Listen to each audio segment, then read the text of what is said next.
दोस्तों नमस्कार। अगर आप केंद्रीय कर्मचारी और पेंशन भोगी हैं तो आने वाले 1.5 से 2 साल आपके लिए बहुत ज्यादा इंपॉर्टेंट है, क्योंकि कई बड़े इवेंट होने वाले हैं। पहले इवेंट से चर्चा कर लेते हैं, वो है 1 जुलाई 2023 से आपका महंगाई भत्ता और महंगाई राहत, जो लगभग अनुमान लगाया जा रहा है कि 4 से 5% बढ़ने की प्रबल संभावनाएं बनती नजर आ रही हैं।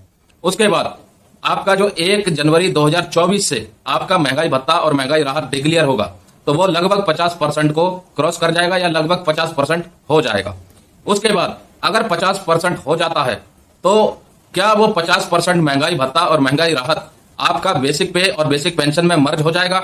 ये एक बहुत बड़ा प्रश्न चिन्ह है, क्योंकि अगर हम पिछले वेतन आयोगों को देखें जिनमें कहा गया था कि जैसे ही महंगाई भत्ता और महंगाई राहत 50% हो जाता है उसको मर्ज कर दिया जाएगा। तो ये तीसरा बड़ा इवेंट है।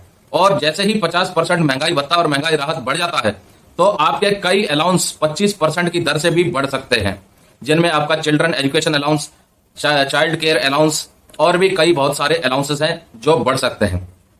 उसके बाद केंद्रीय चुनाव होने वाले हैं, लेकिन केंद्रीय चुनाव के ऊपर केंद्रीय सरकार और केंद्र सरकार के कर्मचारी और पेंशन भोगियों की नजर क्यों है? क्योंकि उससे पहले 8वें वेतन आयोग का गठन होना है। अगर केंद्र सरकार 8वें वेतन आयोग का गठन नहीं करती तो फिर कहीं ना कहीं ये कह सकते हैं कि सरकार को एक भारी नुकसान आने वाले चुनाव में हो सकता है।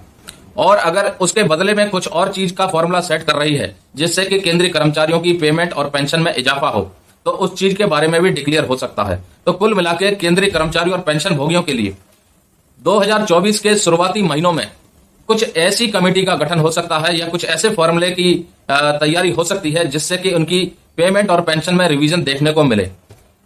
वहीं बात कर लेते हैं आने वाला 2026। जैसा कि आप सबको पता है कि 1 जनवरी 2026 से आप सबकी पेमेंट और पेंशन रिवाइज होनी है, क्योंकि 10 साल पूरे हो जाएंगे। जिस तरह से हर 10 साल के बाद पे कमीशन आता है, उसी तरह से 1 जनवरी 2026 को आपका नए वेतन आयोग की सिफारिशों के अनुसार नया वेतन और नई पेंशन फिक्स की जानी है। लेकिन उससे पहले थोड़ी सी चर्चा हम पेंशन भोगियों के लिए कर लेते हैं कि जैसे ही महंगाई भत्ता 50% के आसपास पहुंचता है तो फिर अगर वो मर्ज हो जाता है डियरनेस अलाउंस बेसिक पे में, तो जो आपको मिलने वाला पेंशनरी बेनिफिट है उसमें बहुत ज्यादा इजाफा होगा। इजाफा इसलिए होगा कि मान लीजिए अगर आपकी बेसिक पे 50,000 है और 25,000 रुपए यानी 50% आपका महंगाई भत्ता बेसिक पे में मर्ज हो जाता है, तो 75,000 यानी 75,000 रुपए आपका बेसिक पे बैठ जाएगा। अब 75,000 के हिसाब से आपको तमाम पेंशनरी बेनिफिट मिलेंगे, जैसे कि आपका कम्यूटेशन, आपका ग्रेचुटी, आपका लीव इनकैशमेंट और आपकी पेंशन। अब पेंशन जैसा कि 50% हो चुकी है, तो 75,000 का 50% यानी 32,500 आपकी बेसिक पेंशन बैठेगी। और उसके बाद जो भी डीए डिक्लेयर किया जाएगा सरकार की तरफ से, वो आपको बेसिक पेंशन के आधार पर मिलेगा। तो ये तमाम बेनिफिट्स होने वाले हैं आने वाले समय में। लेकिन अभी हम 2023 में और 2023 के जो इवेंट आने वाले हैं उस पर थोड़ी चर्चा कर लेते हैं।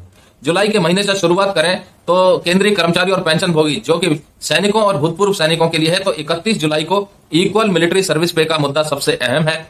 उसके बाद अगस्त के महीने में सर्विस पेंशनरों को यानी भूतपूर्व सैनिकों को जो सर्विस पेंशनर है उनका 1 रैंक 1 पेंशन 2 का एरियर की पहली किस्त आनी है सुप्रीम कोर्ट के आदेश के बाद। तीसरा, अगस्त का महीना खत्म होने के बाद यानी सितंबर में आपका 1 जुलाई 2023 से महंगाई भत्ता और महंगाई राहत की घोषणा हो सकती है, जो आपको सितंबर लास्ट में या फिर अक्टूबर के महीने में मिल जाएगा विद एरियर के साथ। उसके बाद नवंबर के महीने में फिर से 1 रैंक 1 पेंशन 2 का एरियर की सेकंड किस्त भूतपूर्व सैनिकों के लिए जो सर्विस पेंशनर है उनके लिए आ जाएगी। उसके बाद दिसंबर में, तो दिसंबर दोस्तों और भी ज्यादा इंपॉर्टेंट है, क्योंकि दिसंबर के एंड तक का आंकड़ा 1 जनवरी 2024 के आपके भत्तों से प्रभावित होता है। अब वो कैसे होता है? 1 जुलाई 2023 से 31 दिसंबर 2023 तक का जो भी सूचकांक महंगाई के ऊपर आएगा उसके आधार पर कैलकुलेशन निकलेगी कि आपका 1 जनवरी 2024 से जो महंगाई भत्ता और महंगाई राहत है वो कितना होगा। तो जो ये हम 50% महंगाई भत्ते की बात कर रहे हैं, ये डिपेंड करेगा 1 जुलाई 2023 से 31 दिसंबर 2023 तक जो महंगाई के सूचकांक आएंगे उसके ऊपर। उसके बाद आपका कैलकुलेशन बैठेगा कि क्या आपका महंगाई भत्ता 50% क्रॉस करेगा या फिर नहीं करेगा, क्योंकि जो तमाम पेंशनरी बेनिफिट्स की बात कर रहे हैं, तमाम पेमेंट से जो रिवीजन की बात कर रहे हैं, वो इन सूचकांकों के ऊपर निर्भर करेगा। तो दोस्तों ये जानकारी आप में से कई लोगों को पता भी होगी और कईयों को नहीं पता होगी। तो जिनको पता है उनके लिए और भी अच्छी बात है, क्योंकि उनकी एक तरह से रिवीजन हो गया कि उनका क्या क्या बढ़ सकता है। और जिनको नहीं पता है उनको ये वीडियो जरूर शेयर कीजिए ताकि उन तक भी ये जानकारी पहुंच सके। जय हिंद, जय भारत दोस्तों।